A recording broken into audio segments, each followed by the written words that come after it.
posteridad, como dirían algunos. Bienvenida, Rosario, ¿cómo estás? ¿Cómo te va? Adrián, Feliz mil tarde. gracias. Feliz tarde, gracias por esta invitación. Fíjate, una invitación que me resultó muy fácil. Yo tengo un cariño muy especial por Colombia.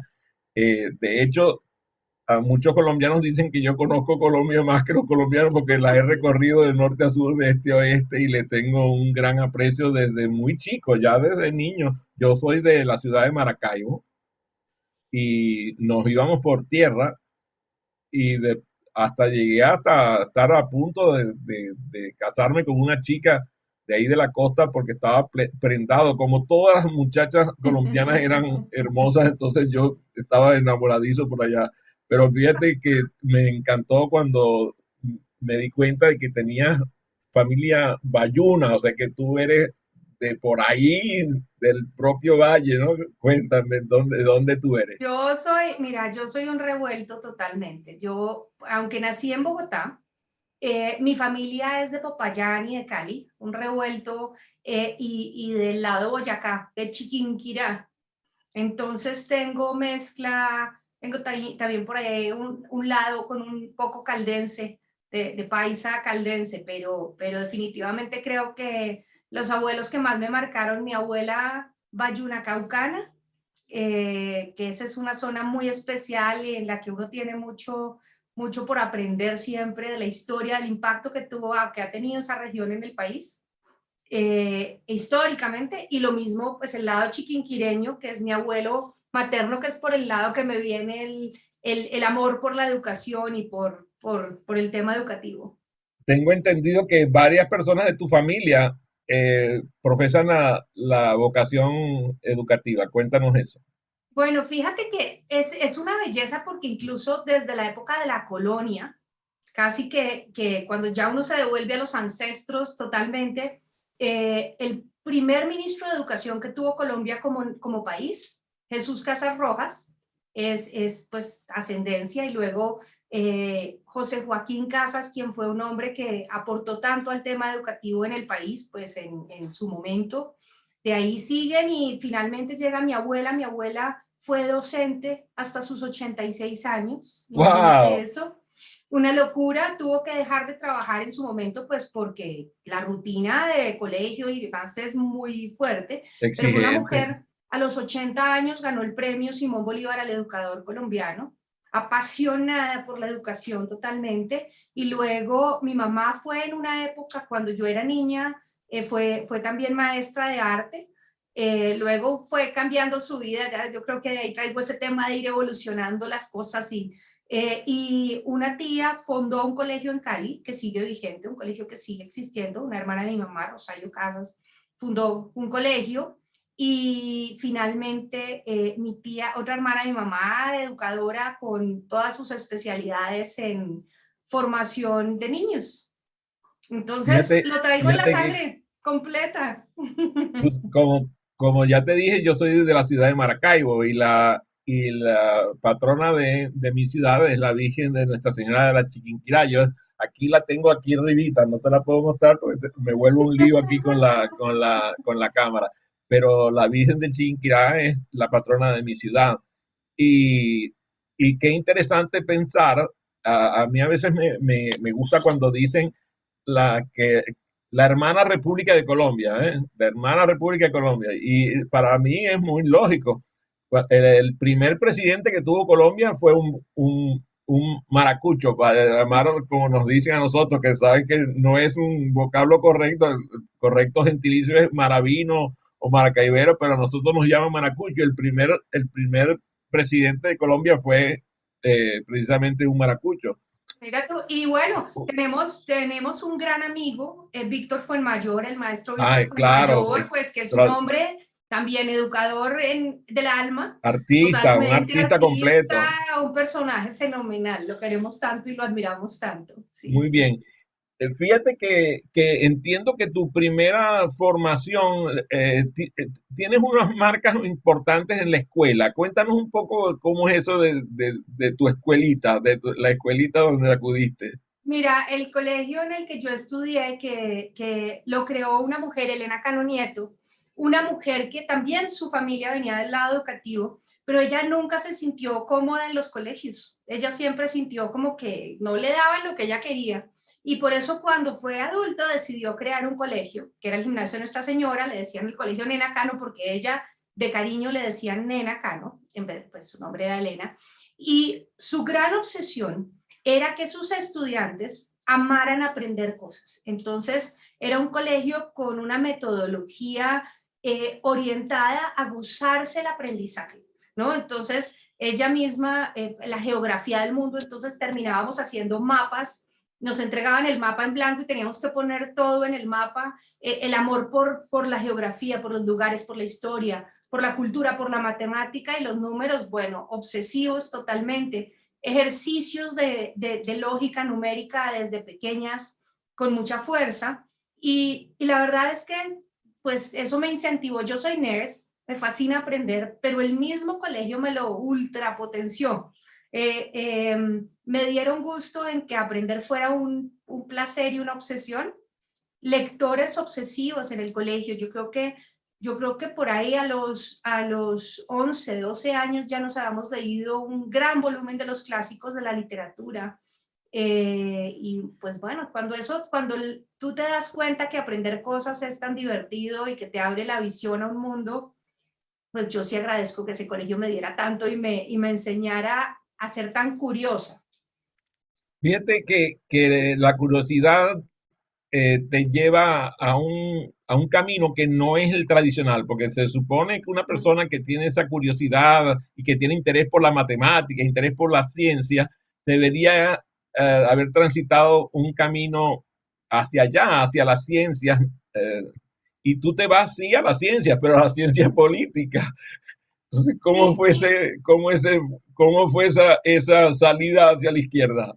Bueno, mira, yo, digamos que había dos cosas. La primera es que yo soñaba con ser presidente de Colombia. Cuando yo terminé el colegio, mi sueño era ser presidente de Colombia. Entonces, pensé en ese momento que el camino más lógico era estudiar ciencia política. Me iba a dar un marco de referencia.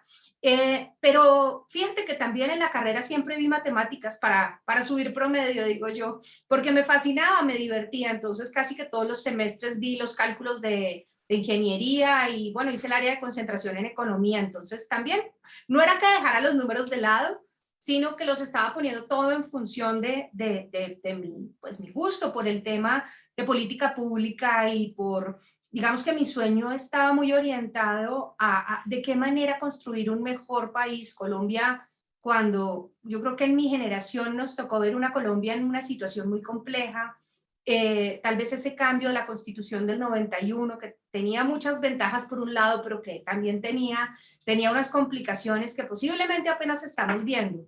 El dar tantos derechos sin exigir tantos deberes a veces no es un buen negocio, porque el ser humano no se autorregula por esencia. Entonces, yo creo que vimos muchas cosas muy complicadas, vimos el Palacio de Justicia, vimos cómo colombianos entraban a quemar el sistema de justicia de nuestro país, cómo esto era aterrador, y ver eso en la adolescencia, ver situaciones como las que nos tocó ver de un país agobiado por el secuestro, por el terrorismo, pues básicamente esa sensación en la adolescencia de no poder ir a un centro comercial o a cine porque de pronto podía haber un atentado, eso yo creo que a mí me marcó mucho en términos de pensar, bueno, ¿cómo puede uno contribuir? De todas maneras, he tenido muchos regalos en la vida, he tenido una mamá y una abuela que me abrieron siempre la mente a ver cosas nuevas. Entonces yo decía, ¿cómo puedo yo aportar? Y desde lo que yo conocía, pensé que ser presidente podía ser esa forma de aportar. Bueno, pero le pegaste cerca porque fuiste la jefe de gabinete de la primera dama de Colombia y además, qué primera dama, comadre. Qué primera dama, fenomenal. Mira, yo creo que ese fue un regalo de la vida, definitivamente. Yo arranqué mi vida profesional en el mundo de la lucha contra la corrupción. Estuve trabajando en lo público, empecé a trabajar en temas de No, no digas anticorrupción y mentiras, no digas mentiras, sí, no sí, digas mentiras, no digas mentiras. Tu primer trabajo lo tuviste con la madre tuya, con la madre eso tuya. sí es verdad, pero también en País Profundo. Eso sí es verdad. Fui primero asistente de investigación de mi mamá en proyectos con comunidades en el Pacífico, con comunidades indígenas y afro en comunidades en Verachamí, Piedara, Huaunanas. Y bueno, viendo siempre cómo se construyó un mejor país, por eso tal vez como que, pero ahí yo ya estaba a mitad de carrera en ciencia política. Por eso es que bailas tan Entonces, bien, ¿no? Por eso, por eso es que bailas tan bien, porque se te metió la sangre negra, la sangre sí, yo sí indígena. tengo, no, y tengo el ancestro bayuno, eso no hay nada que hacer, la salsa viene en la Hay que sangre. aclararle aquí a Dani, a Escapola, que eso es lo ayuno, porque muchas veces los mexicanos todavía no conocen bien. Eso, sí, en la Ayuno es por región el del Valle del Valle del Cauca, el valle Cauca. donde tiene su asiento la hermosa ciudad de Cali, Así que es, por así cierto, es. algunos dicen que es la capital de la belleza del mundo. Pues las Pues, mujeres pues caleñas tienen una Cali, fama internacional. yo creo que Cali definitivamente tiene muchas cosas maravillosas y tiene una historia, pero pues también ha tenido las dificultades más fuertes pasándole por encima, ¿no? El Así Valle es. del Cauca es un departamento que tiene unas virtudes increíbles y ha tenido unas situaciones muy difíciles también. Entonces ahí toca meterle cariñito al pobre Valle del Cauca y a sus líderes que ojalá sigan fortaleciendo la región porque económicamente es muy importante para el país, esa zona de Te, puertos. te Así es, interrumpí así es. cuando contabas el cuento de tu trabajo en la lucha Ah, contra la bueno, corrupción en digamos que Colombia y me interesa. cuando termino la universidad, mi primer trabajo profesional es con una fundación de empresarios que se llamaba Participa Acción Ciudadana, que creamos una red de ciudadanía de personas para formarlas y para que entendieran cómo podían ser parte activa de la construcción de lo público. Entonces, cómo los empresarios podían jugar limpio en las licitaciones públicas, cómo los funcionarios públicos podían portarse correctamente por el bienestar general y cómo los ciudadanos comunes y corrientes podían usar herramientas para ayudar a construir y a proteger lo público. Y de ahí luego entro a trabajar con el gobierno en el área de anticorrupción, entré a coordinar toda el área de participación ciudadana en el programa presidencial de lucha contra la corrupción. Esa es la Eh, presidencia de de Pastrana. Andrés Pastrana. Yo trabajaba, mi jefe realmente directo, pues esa área correspondía a la vicepresidencia, era Gustavo Bell, un hombre pues intelectual que venía del mundo de la prensa Un académico además. y de la academia, historiador. Bueno, trabajamos muy chévere, ahí montamos una red para la lucha contra la corrupción. Claro, cuando uno hablaba de redes de ciudadanos, todavía no existía Facebook, hay que poner ese contexto, ¿no? Todavía no existían las redes sociales, entonces uno hablaba de redes de ciudadanos y la gente lo miraba a uno como, ¿cómo así? Sí, no, nosotros conectamos a las personas. En esa red llegamos a tener más de 45,000 ciudadanos dispuestos a denunciar actos de corrupción de manera anónima, pero nosotros recibíamos las denuncias y las ejecutábamos y a aprender sobre cómo proteger los bienes públicos. Fue una tarea muy bonita. De ahí pasé a trabajar con el Banco Mundial y fue como también mi primer momento de intentar ser independiente y crear empresa, pero me salió un muy buen contrato con el Banco Mundial y otro con el SAS Institute para temas de anticorrupción y gobernabilidad. Y eso es el año 2003. Y de pronto me llaman un día a hacerme una entrevista a una persona del sector privado y yo dije, ¿para qué es? No le puedo decir para qué es. Yo creí que era algo en el sector privado, la verdad. Y luego me llamaron a ofrecerme formalmente el trabajo como jefe de gabinete de Lina de Uribe, un momento maravilloso del país, agradezco eso como un regalo de la vida, porque el país era un momento muy difícil de Colombia y definitivamente veíamos a ese presidente que había llegado con la decisión contundente de hacer viable a Colombia. Y pues Sí, eso estaba totalmente alineado con lo que yo venía soñando. Entré a trabajar con ellos, estuve 4 años trabajando con ellos, un sí. montón de tiempo.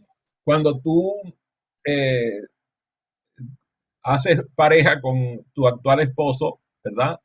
Sí, Eh, te, te, te consigues con una persona que venía de un mundo totalmente diferente, venía del mundo de la Armada, o sea, imagínate, un militar activo en la Armada. militar activo era, exactamente. Felipe fue muy bonito porque Felipe venía de trabajar, o sea, Felipe era el jefe de protocolo y logística de Lina de Uribe, es decir, la persona que se hacía cargo con su equipo de que la agenda sucediera correctamente, de que si se necesitaba un avión, el avión estuviera, si había un evento, las personas estuvieran ahí, que todo sucediera correcto.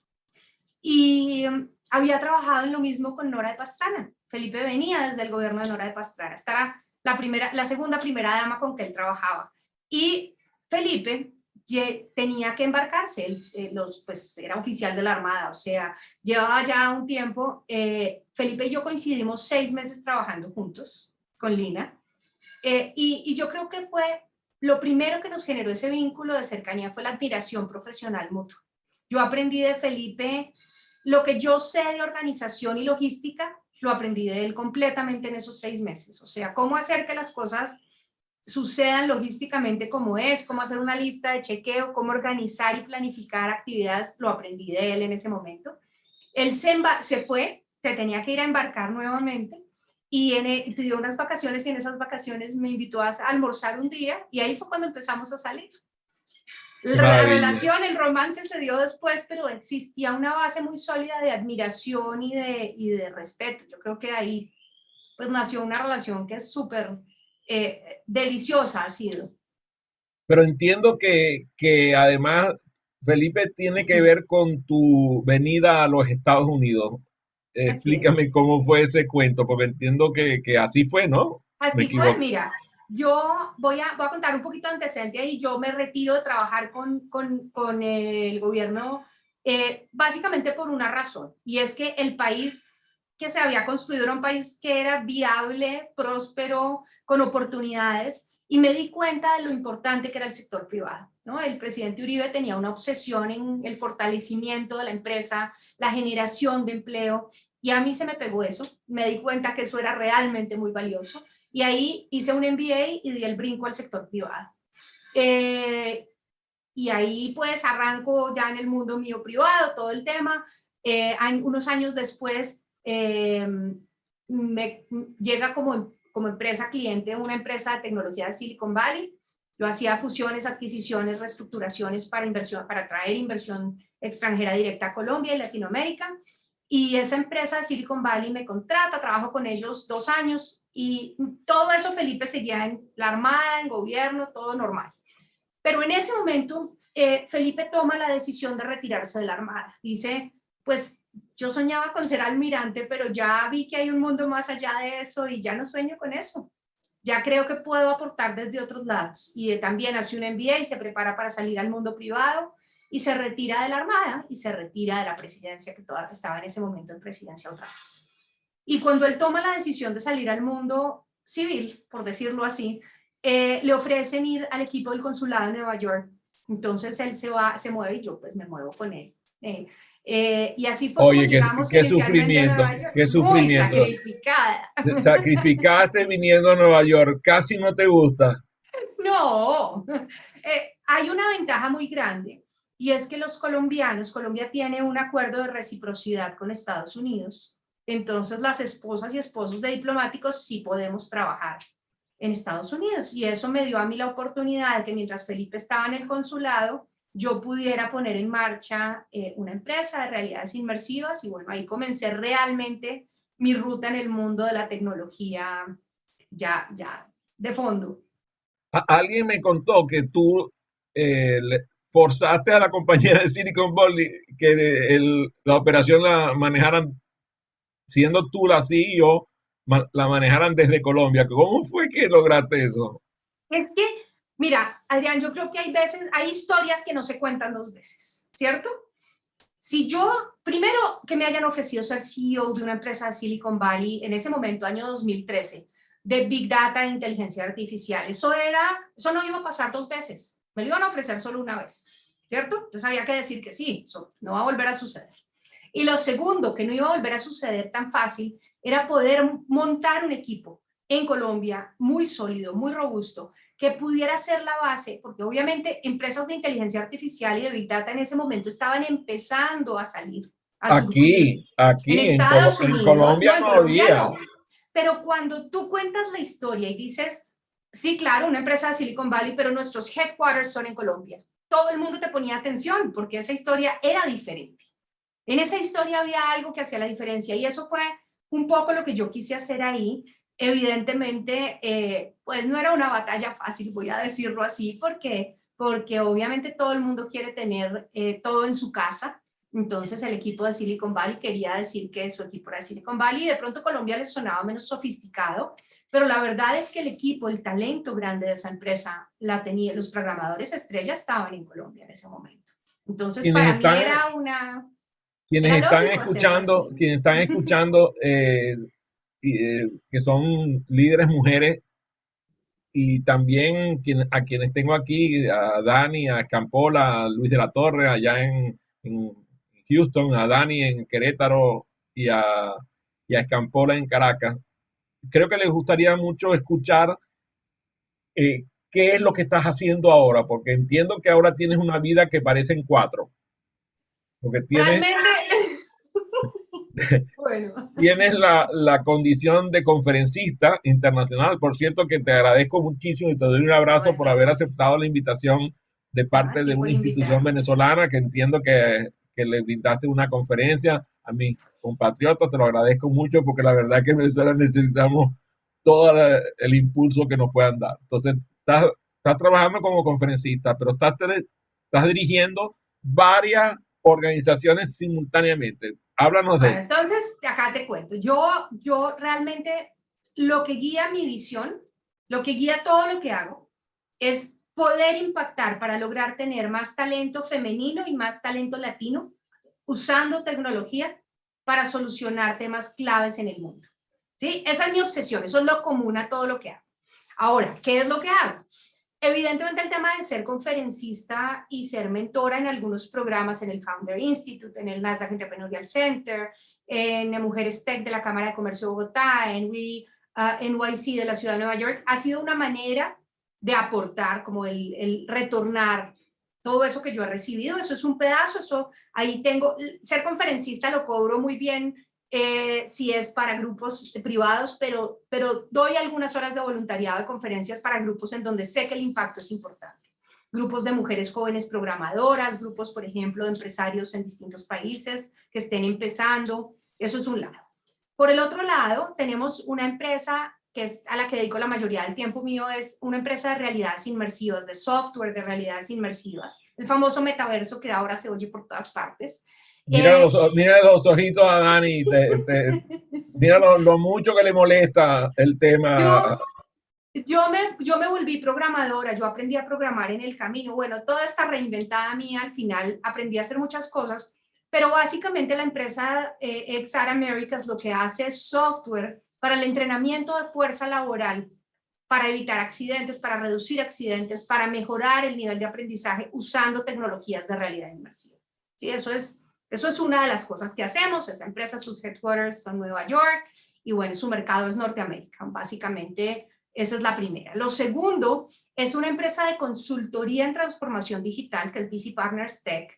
Esa hoy en día, el managing partner es Felipe, mi esposo, que ya hoy en día está en el mundo privado totalmente y es un gestor y ejecutor completo, esa es la gerencia a él. En esa empresa tenemos dos cosas que hacemos. Una es formación de equipos, formación en temas de transformación digital, ya sea equipos directivos que necesitan saber, bueno, qué es esta tecnología o qué es esta otra o lo que fuera, hasta acompañar equipos en implementación de metodologías del mundo digital. Por ejemplo, OKR es esta famosa metodología para medición de resultados en organizaciones o temas de design thinking. Y finalmente ahí también hacemos algunas implementaciones a la medida de desarrollo para empresas especialmente enfocados en ayudar a pequeños negocios a implementar, por ejemplo, sus herramientas digitales, desde un paywall, un método de pago, hasta su página web. Pues. Ese es BC Partners Tech. Scampola, fenomenal que estés en eso, me encanta, ya tendremos que estar conectadas, ya después Adrián nos tendrá que intercambiar datos para que estemos conectadas. Y finalmente, cuando la pandemia empezó, voy acá a dar un poco de contexto, los latinos en los Estados Unidos constituyen la séptima economía por GDP, por PIB. O sea, tenemos un poder económico inmenso y no nos hemos dado cuenta de él. 52 millones de hispanos. Impresionante. Entonces vimos En los últimos años yo me sentía muy orgullosa de ver que las empresas creadas por hispanos eran las que más se estaban creando y más estaban creciendo. Pero cuando la pandemia empezó, fue uno de los grupos más golpeados. Entonces nos pusimos a ver por qué con Felipe y dijimos, claro, la falta de herramientas y conocimiento digital es uno de los temas más delicados. Las empresas de latinos muchas cosas vendían en persona, hacían todo en eventos, uno a uno, no tenían medios de pago, no tenían digitales. Entonces creamos Brooklyn to Bogotá, que es una comunidad digital de negocios, de pequeños negocios de hispanos, en Estados Unidos y ahí de Latinoamérica también, básicamente enfocados a la transformación digital y al uso de herramientas digitales para crecimiento, liderazgo y generación de mejor producto. Esa comunidad que empezamos a crear tiene una incubadora, un programa de incubación, que cada semestre tiene una cohorte en la que aceptamos hasta 30 empresas, las acompañamos en todo su proceso de transformación, les damos mentorías, hemos creado una red que tiene más de 80 mentores expertos en los diferentes temas, y básicamente ese programa es un programa gratuito para los participantes. Hay que aplicar, hay que llenar el formato, hay que hacer todo, pero los seleccionados hacen las 10 semanas sin ningún costo para ellos. ¿Por qué? Porque esa es la diferencia entre quedarse atrás o que los ayudemos a estar al día y poder seguir creciendo. Y que además, mucha gente dice, pero ¿por qué empresas de Estados Unidos entran si en Estados Unidos hay más oportunidades? Bueno, porque las empresas de latinos en los Estados Unidos suelen generar remesas para sus países de origen. Entonces el impacto es doble. Por esa razón, digamos que la mayoría de las empresas, pues promovemos mucho más en Estados Unidos. Si aplican empresas en Latinoamérica, las aceptamos también, no cerramos la puerta, pero evidentemente el foco es promover aquellas que si crecen, pueden generar también remesas para sus países y crecimiento económico para sus propios países de origen. Wow. A eso me dedico. Ya me agoté. Quedé extenuado de la cantidad de cosas. A mí, Pero fíjate que también con Felipe y yo somos co-founders y co-gestores en Brooklyn to Bogotá. Felipe está a cargo de VC Partners Tech y yo estoy a cargo de XR Americas, o sea que tampoco es tan duro. muy bien. ¿Y qué mantienes funcionando en Colombia? Proactivamente no tengo nada en Colombia funcionando hoy en día. Estoy queriendo crecer el equipo, o estamos queriendo con Felipe crecer un equipo de programadores para VC Partners Tech en Colombia, pero no es donde hemos estado, bueno, Enfocado. porque el mercado no lo tenemos en Colombia, entonces no le hemos puesto, primero tienes que crecer y luego ya puedes hacer otras cosas, pero sí tal vez mucho del voluntariado, de tiempo de voluntariado con incubadoras, con grupos de jóvenes programadores, etcétera, sí lo dedico en Colombia y en otras partes de Latinoamérica, de hecho Ecuador, Perú, Venezuela, Argentina y Chile, pero proactivamente como venta comercial, nuestro mercado es Norteamérica, entonces pues ese pedacito sí toca enfocado ahí. Háblame de en qué vas a enfocar tu esfuerzo intelectual en los próximos 5 años. Bueno, uy, qué delicia 5 años, imagínense con lo que está cambiando el mundo, lo que va a pasar en 5 años es de no creérselo. Por lo menos la mitad del tiempo se lo dedico a aprender y a entender qué es lo que está pasando en el mundo de las realidades inmersivas. Me dedico mucho tiempo a testear las plataformas nuevas. Soy del beta de desarrolladores de Niantic, soy del beta de desarrolladores de Unreal, de MetaHumans, soy del beta de desarrolladores. Entonces, estoy muy en el mundo de ver los que están en la frontera, cómo lo están haciendo y cómo usamos esos frameworks. Entonces ahí dedico mucho tiempo y entender eso, en ese sentido me toca entender mucho temas de analítica avanzada, de visión computacional, sensores, ¿no? Internet de las cosas y obviamente ciberseguridad. Eso se me va por lo menos la mitad del tiempo en eso. Y la otra mitad, yo me nutro mucho de algunas comunidades de las que soy miembro, muy activo, porque pues cuando alguien ya ha ayudado a curar esa información, a seleccionarla, es más fácil. Entonces en Twin The World Innovation Network, ahí aprendo mucho de todos los miembros, de los que están, qué está pasando en nanotecnologías, qué está pasando en la frontera del tema de medicina y salud, en tema de longevidad, en el tema de materiales inteligentes, ¿no? En el tema de vehículos autónomos. Ahí me nutro mucho de eso y aprendo mucho todo el tiempo qué está pasando en el tema del espacio. De todas maneras, hay mucho que está sucediendo orientado hacia allá. ¿Qué está pasando en los temas de educación? Es una de mis obsesiones, entonces pues ese se me cruza en los dos mundos. Y también desde el lado de DLD, Digital Life and Design, es otra de las comunidades de la que me nutro mucho y aprendo permanentemente de sus miembros y de sus eventos. Son como los dos espacios intelectuales principales de los que me... bueno, y Singularity University Community, yo soy faculty en Latinoamérica, también eso, de ahí aprendo mucho.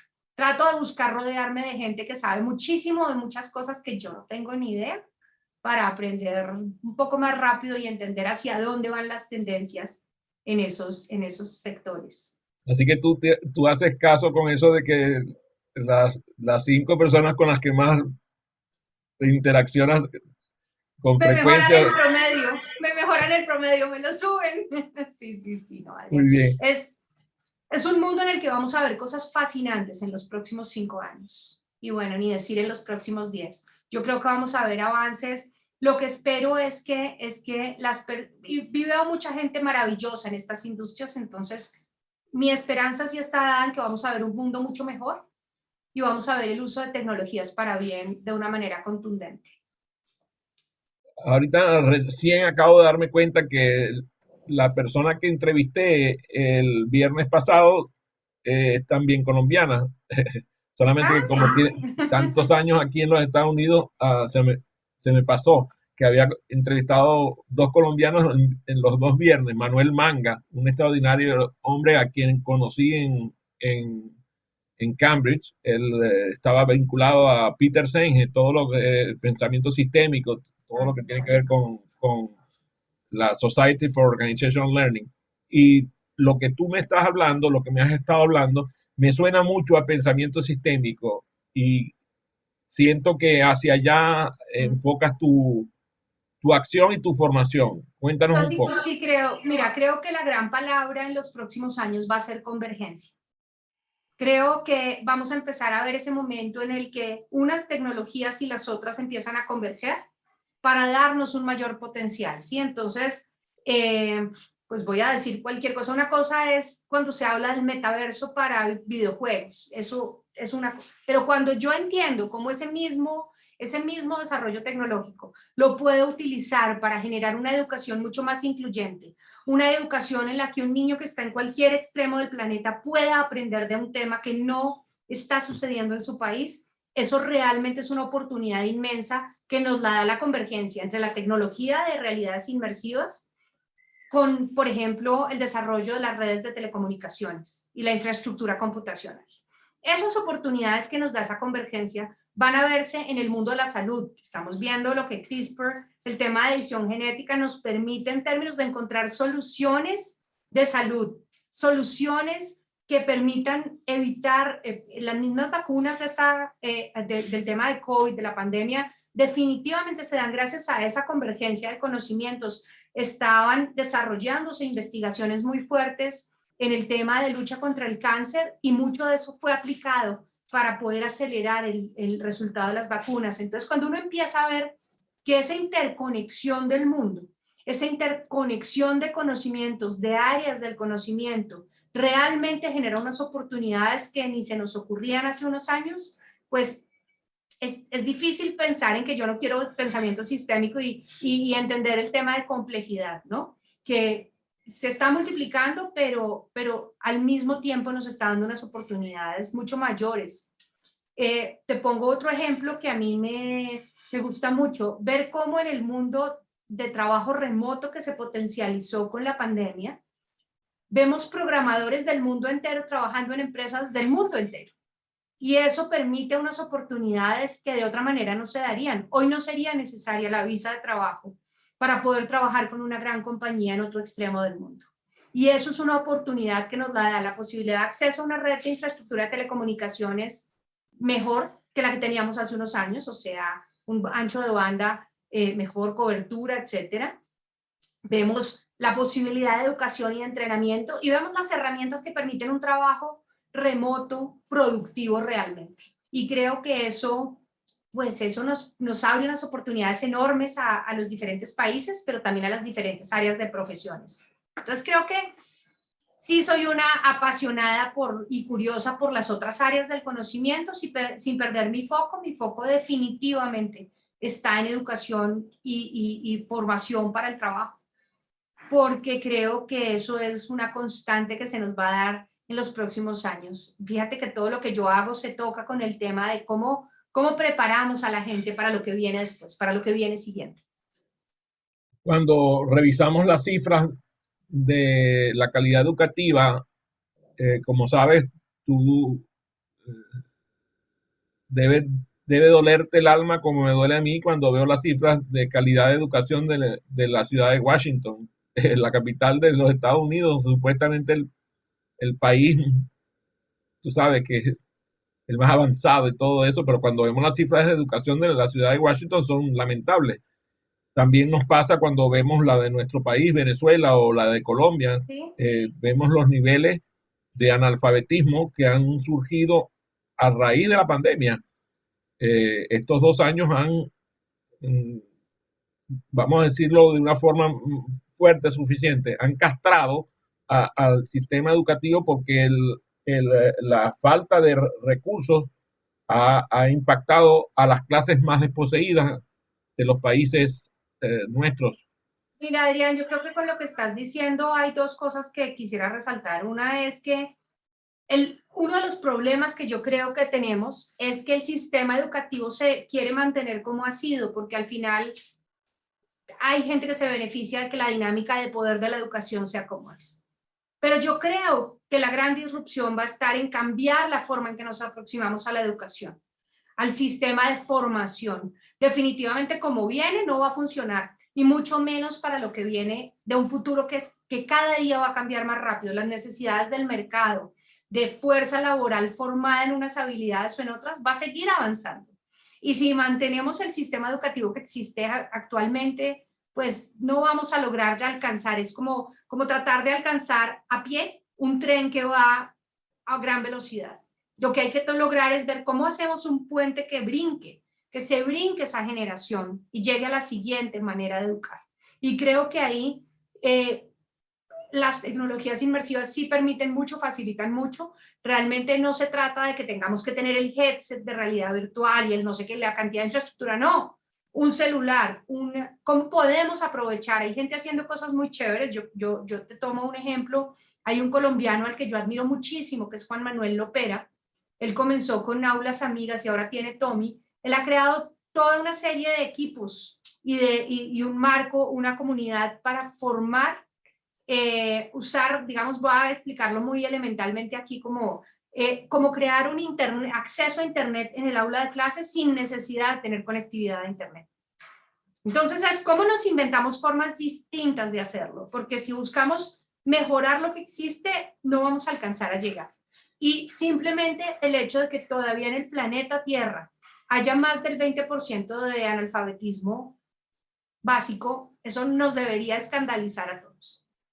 Sí, eso es que eso no cabe en la cabeza. Un mundo en el que tenemos lo que tenemos hoy en día de posibilidades, de herramientas, de capacidades, es inaudito que haya más de un 20%, si no estoy mal la cifra es 25% de analfabetismo. O Sí, y además 23%. estamos Eso no, hablando de analfabetismo básico, pero también estamos hablando de analfabetismo funcional, donde el número es le mayor. subimos eso, el número es una locura.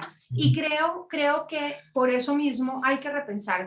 El programador más, o sea, como decimos en Colombia, el más duro que yo conozco en el mundo, es una No persona lo que voy a decir nunca, como dicen los mexicanos porque eso es muy fuerte, chingón, el programador más chingón. es una pilera, es un muchacho que nunca ha estudiado formalmente. Creo que ni siquiera hizo colegio formalmente.